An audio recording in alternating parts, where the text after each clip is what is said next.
Nordjysk Kommune er der 16.000 arbejdspladser. Cirka 10.000 af dem de er private, og 1.700 de er relateret til havnen. For at skabe et godt erhvervsliv i Nordjysk Kommune er der 3 hovedområder inden for erhvervspolitikken. Det første hovedområde det hedder One Stop Erhvervsservice. One Stop Erhvervsservice går ud på, at Nordjysk Kommune skal skabe et attraktivt erhvervsklima for virksomhederne. Det betyder, at Nordjysk Kommune de skal skabe plads til at udvikle virksomheder samt at plads til at etablere nye virksomheder i deres fysiske planlægning. Det betyder også, at Nordjysk de skal hjælpe og være løsningsorienteret over for virksomheder i kommunens myndighedsbehandling og kommunale erhvervsservice. Nordjysk Kommune skal give kompetent og sammenhængende erhvervsservice ved at give vejledning til virksomhederne og iværksættere under etablering, drift og udvikling. Det andet hovedområde inden for Nordjysk erhvervspolitik hedder de særlige erhvervsmæssige fokusområder. Det er de områder i Nordjysk, som kommunen sætter størst fokus på at udvikle og skabe flere virksomheder indenfor. De 4 fokusemner er energi, fødevarer, turisme og transport. Det er her Nordjysk Kommune ser størst vækstpotentiale, og vil derfor bidrage med at skabe vækst ved at understøtte og igangsætte projekter, der vedrører disse emner. Det sidste hovedområde inden for Nordjysk erhvervspolitik hedder erhvervspolitikkens fyrtårne. Det er nogle af de største projekter i Nordjysk Kommune. Et af de her store projekter er Grenaa Havn. Der er som sagt 1.700 ansatte, og Grenaa Havn vil blive udviklet til og med år 2030. Med Grenaa Havn hører Havmølleparken. Havmølleparken har i dens opførsel beskæftiget ca. 8.000 personer, og vil i den 25-årige levetid beskæftige ca. 70 personer. En anden ting nede på havnen, som er et stort projekt, er Havets Hus. Havets Hus er til forskning, erhvervsudvikling, men også til oplevelser baseret på havets ressourcer.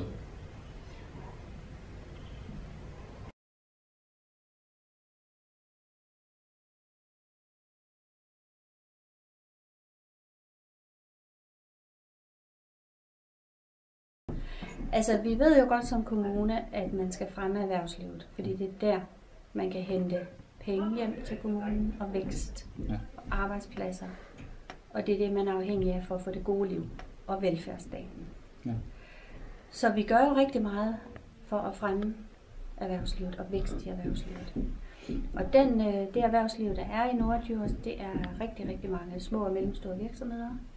Der er mange ejerledede virksomheder, det vil sige, det er ikke sådan koncernvirksomheder. Altså Havets Hus, der er ideen jo, at man kombinerer forskning, altså den nyeste forskning, så kombinerer man oplevelsesøkonomi og turisme og erhvervsudvikling.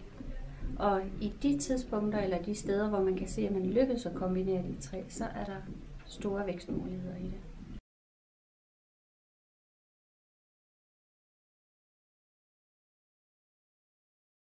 Grenaa Havn er jo sådan et af de der store vækstdriver for kommunen. Det er jo der, hvor vi har den blå motorvej lige udenfor, og vi har også den grønne motorvej forhåbentlig i 30 til Grenaa Havn. Grenaa Havn er også et af de eneste steder i Østeuropa, hvor du kan have den der tunge industri, altså den industri, produktionsarbejdspladser, som larmer, støjer, og hvor der er nogle forureningskrav. Så det vil betyde rigtig, rigtig meget.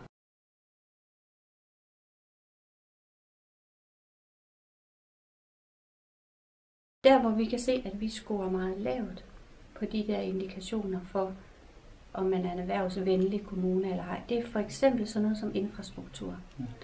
Og når Grenaa og Nordjysk ligger, hvor den ligger, hvor vi altså ikke har motorveje endnu, og der er langt til de der store trafikknudepunkter, så er der altså nogle indikationer, som vi bare ikke kan score højt på. Og der kan man se, at Ikast Brande og Herning-området, jeg tror Herning er nummer 2, ikke? De ligger jo lige præcis midt i Danmark. Og de har motorvejen, og de har hængslerne til motorvejen. Og de er tæt på de der store trafikknuder. Når Norddjurs så har havnen, så kunne de så ikke lægge meget mere vægt i den, når vi har ja. Jo, men de tæller bare ikke helt så meget inden for de der målefaktorer, som de grønne motorveje gør. Ja. Der tæller de blå motorveje ikke helt så længe, eller helt så meget.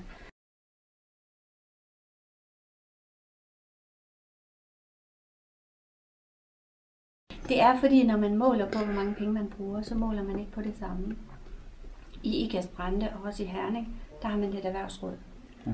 Og det er altså i erhvervsrådet, man har nogle ansatte. Men her i Norddjurs, der har man de ansatte i kommunen, og så køber man andre til at udføre det. Så det vil sige, at pengene er billigere i Ikast-Brande, fordi det ligger ude i erhvervsrådet. Så derfor kan man ikke helt måle det. Når man måler på det, og det gør KL, altså Kommunernes Landsforening, de måler også på det. De går ud, og så ser de, hvor mange årsværk arbejder med erhvervsfremme. Og hvis man måler der, så ligger vi et helt andet sted, end hvis man måler på pengene. Men det er rigtigt, at vi bruger mange penge på det, men det er fordi, at Norddjurs er i sådan en udviklingskurve. Altså er i under omstilling og udvikling, så man bruger mange penge på det. Mm. Ja.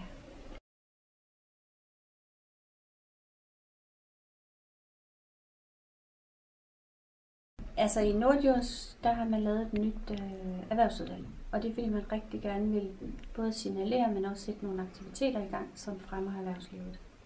Så i stedet for at før var sådan en underdel, af udviklingsområdet, så er det sådan en helt selvstændig område.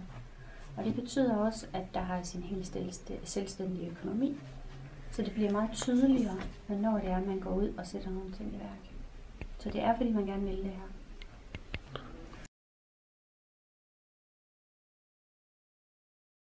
Begge kommuner har en samarbejdsaftale med Væksthus, som skal hjælpe kommunernes overvejende iværksættere med at sætte deres idé til værks. Men i Ikast-Brande Kommune kan virksomheder, der har under 100 medarbejdere, få 10.000 kroner i månedligt tilskud til en såkaldt videnpilot. Denne idé går ud på, at nye virksomheder kan få et tilskud til en højt uddannet medarbejder i 12 måneder.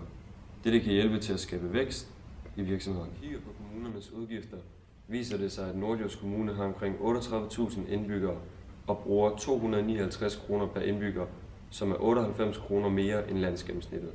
Hvorimod at Ikast-Brande Kommune har et indbyggertal på omkring 40.400 indbyggere og bruger 135 kroner per indbygger, hvilket er 27 kroner mindre end landsgennemsnittet. Ud fra denne information kan vi se, at Norddjurs Kommune bruger mange flere penge end landsgennemsnittet. Dette skyldes, at Norddjurs Kommune er i en udviklingsfase.